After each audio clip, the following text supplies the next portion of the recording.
നിങ്ങൾക്ക് 98% ഞങ്ങൾ കിട്ടുന്നത് നിങ്ങൾ ഓൾ ഇന്ത്യ റാങ്ക് ഒക്കെ 100 കിട്ടും. പ്രീവിയസ് ഇയർ ക്വസ്റ്റൻസ് നിങ്ങൾക്ക് ചെയ്യാൻ പറ്റുന്നുണ്ട്? പറ്റില്ല. 15 പ്രോബ്ലംസ് കിട്ടുന്നതാണെങ്കിൽ മാത്രം. പക്ഷെ അതിനൊന്നും എയിം ചെയ്യേണ്ട ആവശ്യമില്ല. പറ്റില്ല, അത് പറ്റില്ല. അതാണ് റിയാലിറ്റി.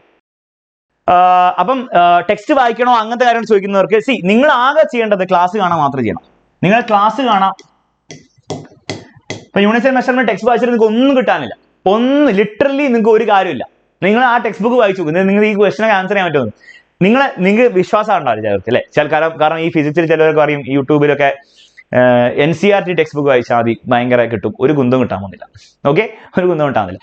NCERT ടെക്സ്റ്റ് ബുക്ക് എന്തിനാ വായിക്കുന്നത്? നല്ല കാര്യമാണ് വായിക്കുന്നത്. എപ്പം നിങ്ങൾ ഫസ്റ്റ് +1 ഒക്കെ തുടങ്ങുന്ന സമയത്ത് ഇങ്ങനെ പഠിച്ചു വരുമ്പോൾ NCERT ടെക്സ്റ്റ് ബുക്ക് വായിക്കുന്നത് നല്ലതാണ്. നല്ല കോൺസെപ്ച്വൽ ക്ലാരിറ്റി കിട്ടും.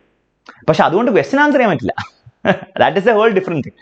ഓക്കെ, അപ്പൊ നിങ്ങൾ തന്നെ ട്രൈ ചെയ്ത് നോക്കിക്കോ. നിങ്ങൾ മോഷൻ സ്ട്രേറ്റിൽ ഇന്ന് വൈകുന്നേരം നാളെ ക്ലാസ് കാണുന്നതിന് മുമ്പ് ഇന്ന് വേണം ടെക്സ്റ്റ് ബുക്ക് വായിച്ചു. നിങ്ങൾക്ക് തന്നെ ഒരു ബോധം വേണമെങ്കിൽ, നിങ്ങൾക്ക് ഞാൻ പറയുന്ന അക്സെപ്റ്റ് ചെയ്യാൻ ബുദ്ധിമുട്ടുണ്ടെങ്കിൽ നിങ്ങൾ എന്ത് ചെയ്യുക, ഇന്ന് വൈകുന്നേരം മോഷൻ സ്ട്രേറ്റിലെ നിങ്ങൾ ടെക്സ്റ്റ് ബുക്ക് ഇരുന്ന് ഫുൾ ക്വസ്റ്റൻ ഒക്കെ ചെയ്യും. NCERT എക്സസൈസ് ഒക്കെ ഫുൾ ചെയ്യും. എന്നിട്ട് എന്താ ചെയ്യേണ്ടതെന്ന് വെച്ചാൽ ഞാൻ ക്ലാസ് എടുക്കുന്ന ക്വസ്റ്റൻസ് നിങ്ങൾക്ക് ചെയ്യാൻ പറ്റുമോ? അല്ലെ നിങ്ങൾ നമ്മുടെ സ്റ്റഡി മെറ്റീരിയൽ കിട്ടിയില്ല, അതിൽ പ്രീവിയസ് ഇയർ ക്വസ്റ്റൻസ് നിങ്ങൾക്ക് ചെയ്യാൻ പറ്റുമോ? പറ്റില്ല, അത് പറ്റില്ല. അതാണ് റിയാലിറ്റി. ക്വസ്റ്റ്യൻ സോൾവിംഗ് നീറ്റിന് വേണ്ടിയിട്ട് വേറെ തന്നെ കളിയാണ്.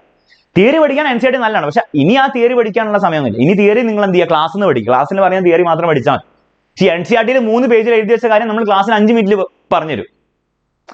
NCERT 3 പേജിൽ എഴുതിയ കാര്യം നിങ്ങൾ ഒരു അരമണിക്കൂർ കൊണ്ടോ അല്ലെങ്കിൽ 3/4 മണിക്കൂർ കൊണ്ടോ പഠിക്കേണ്ട സാധനം 5 മിനിറ്റ് ക്ലാസ്സിൽ പറഞ്ഞു. അപ്പൊ അത് വരുന്നത് കണ്ട് പഠിച്ചാൽ പോരെ. ഓക്കെ, ആ സമയം കൊണ്ട്, ബാക്കിയുള്ള സമയം കൊണ്ട് നമ്മൾ എന്ത് ചെയ്യും, ഒരു 10-15 പ്രോബ്ലംസ് ചെയ്ത് കഴിയും. എമോഷണൽ സ്റ്റേറ്റിലാണെങ്കിൽ ഇഷ്ടംപോലെ പ്രോബ്ലംസ് ഉണ്ട്. നാളെ നിങ്ങൾക്ക് കിട്ടാൻ പോകുന്ന ക്ലാസ്സിൽ ഇഷ്ടംപോലെ പ്രോബ്ലംസ് ഉണ്ട്. ഓക്കെ, അപ്പൊ NCERT എക്സസൈസും ചെയ്യണ്ട. NCERT എക്സസൈസ് ഒക്കെ ഒരു ഫുൾ ഇയർ കിട്ടുകയാണ് ചെയ്യുന്നത്, നല്ലതാണ്. ഡസൻ മീൻ നിങ്ങളെ പരീക്ഷയിൽ ഹെൽപ്പ് ചെയ്യും. നീറ്റിൽ നിന്ന് ഒരിക്കലും question pattern doesn't match with NCERT. NCERT ആർക്കാണ് ഇമ്പോർട്ടന്റ്? ബയോളജിക്ക് ആർക്കാണ് NCERT ഇമ്പോർട്ടന്റ്? കെമിസ്ട്രിയിൽ പാർട്ട്. പക്ഷെ ഇനിയുള്ള സമയത്ത് NCERT വായിക്കണം. ബയോളജിയിൽ നിങ്ങൾ NCERT വായിക്കും.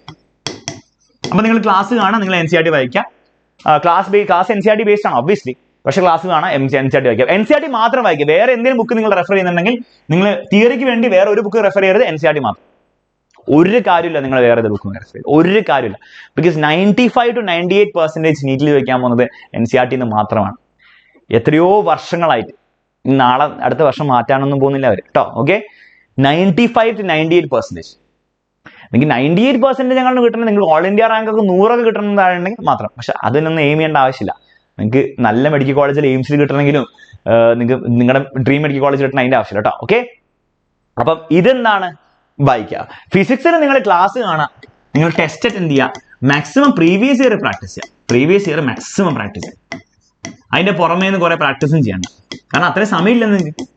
സമയം ഉണ്ടെങ്കിൽ നിങ്ങൾ പ്രാക്ടീസ് ചെയ്തോ. നിങ്ങൾ പ്രീവിയസ് ഇയർ മൊത്തം തീർത്തു യൂണിറ്റ് സെമസ്റ്റർ വെച്ച്, ബാക്കി പ്രാക്ടീസ് ചെയ്തോ. പക്ഷെ അത് ബാക്കി പ്രാക്ടീസ് ചെയ്യണ നല്ല, ആ സമയം കൊണ്ട് വലിയ ബയോളജി പോയി പഠിക്കും. മനസ്സിലാവുന്നില്ലേ? നിങ്ങൾക്കുള്ള പ്രശ്നം എനിക്കറിയാം. സാർ എല്ലാം ഇങ്ങനെ ചെയ്യാനുള്ള ഒരു പ്രവണത വരും അല്ലേ? ഇതൊരു അവസാനം ഒന്നും ചെയ്യാൻ പറ്റില്ല. സാർ ഫിസിക്സ് അത് ചെയ്യണോ, ഇത് ചെയ്യണോ, പ്രീവിയസ് ഇയർ ചെയ്യണോ, NCERT എക്സസൈസ് ചെയ്യണോ, മറ്റു ചെയ്യണോ, എല്ലാം ചോദിക്കും. പക്ഷെ ഇതൊക്കെ സമയം എവിടെയാ? നിങ്ങൾക്ക് സമയം ഉണ്ടോ? നിങ്ങൾക്ക് ഫിസിക്സിന് എക്സ്ട്രാ NCERT ക്വസ്റ്റ്യൻ ചെയ്യാനും NCERT എക്സാമ്പിളാർ ചെയ്യാനും ഒക്കെ സമയം ഉണ്ടെങ്കിൽ ആ സമയം നിങ്ങൾ അത് ചെയ്യാൻ ഉപയോഗിക്കരുത്. ബയോളജി പോയി പഠിക്കുക, അല്ലെങ്കിൽ കെമിസ്ട്രി പോയി പഠിക്കുക. മനസ്സിലാവുന്നുണ്ടോ? കാരണം ഫിസിക്സ് മാത്രം പഠിച്ചുകൊണ്ട് നീറ്റ് ക്രാക്ക് ചെയ്യാൻ പറ്റില്ല. ബയോളജി പോയി പഠിക്കുക. ആ സമയം ടെക്സ്റ്റ് ബുക്ക് എടുത്ത് റിവൈസ് ചെയ്യും. ഫിസിക്സിൽ ഇത് പറയുന്ന കാര്യങ്ങൾ മാത്രം ചെയ്താൽ മതി. കത്തിയോ? അപ്പൊ ഫിസിക്സ് നിങ്ങൾക്ക് തോന്നുകയാണ് നിങ്ങൾക്ക് എക്സ്ട്രാ പഠിക്കാൻ സമയം ഉണ്ടെങ്കിൽ അത് ഉണ്ടാകാൻ പാടില്ല. ആ സമയം കൊണ്ട് നിങ്ങൾ ബാക്കി എന്തെങ്കിലും പോയി പഠിക്കും. ബയോളജി പോയി പഠിക്കും. ബയോളജി നിങ്ങൾക്ക് ഫുൾ മാർക്ക് കിട്ടുമോ? 98% കിട്ടുമോ? 98% NCERT ടെക്സ്റ്റ് ബുക്ക് വരാൻ പോകുന്നത്. 98% ടെക്സ്റ്റ് ബുക്ക് വരാൻ പോകുന്നത്. 90% നിങ്ങൾ വാങ്ങിച്ചെടുക്കോ? ഇല്ലെങ്കിൽ ഫിസിക്സ് പഠിക്കാൻ അത് പോയി പഠിക്കണോ? അത് എളുപ്പമല്ലേ? അവർ ബുദ്ധി ഉപയോഗിക്കുക കുറച്ച്. ഓക്കെ, അല്ലാണ്ട് ഇങ്ങനെ എല്ലാം പഠിച്ചാക്കുന്നുള്ള ഒരു വാശിയൊക്കെ വിടും. ഓക്കെ, അത് ഒരു കാര്യമില്ല. ക്രാഷ് കോഴ്സ് പഠിക്കുമ്പോഴും കാര്യമില്ല, അല്ലാത്തപ്പോഴും കാര്യമില്ല. ഓക്കെ, കാരണം നിങ്ങൾ ഫിസിക്സിന്റെ മാസ്റ്റേഴ്സ് ആവാൻ പോകുന്ന ആളല്ല. അത് ഞാൻ ചെയ്തോളാം. നിങ്ങൾ എന്ത് ചെയ്യുക? പഠിപ്പിക്കുന്ന കാര്യങ്ങൾ പഠിക്കുക, അത്രേ ഉള്ളൂ. ബാക്കിയുള്ള സമയം ബാക്കിയുള്ള കെമിസ്ട്രിയും ബയോളജിയും പഠിക്കും.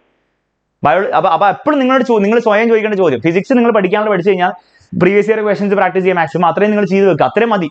ഓക്കെ, ഇത് ബാക്കിയുള്ള സമയം നിങ്ങൾ ചോദിക്കുക, എനിക്ക് ബയോളജി 98% കിട്ടുമോ? കാരണം ബയോളജിയിലായിരിക്കും കളി മാറാൻ പോകുന്നത്. കിട്ടുമോ? കിട്ടില്ല, അത് പോയി പഠിക്കുക, ടെക്സ്റ്റ് ബുക്ക് വായിക്കാം. ഓക്കെ, അപ്പൊ അതോടെ ക്വസ്റ്റൻസ് ഒക്കെ കഴിഞ്ഞു. സിമ്പിൾ ടെസ്റ്റ് ആയിരുന്നു, റിലേറ്റീവ്ലി സിമ്പിൾ ടെസ്റ്റ് ആയിരുന്നു. ഇന്ന് വൈകുന്നേരം വരാൻ പോകുന്ന ഗ്രാവിറ്റേഷൻ അത്ര സിമ്പിൾ ആയിരിക്കില്ല. പക്ഷെ ഡോണ്ട് വറി, നമുക്ക് ആൻസർ ഡിസ്കസ് ചെയ്യുമ്പോൾ പഠിക്കാം.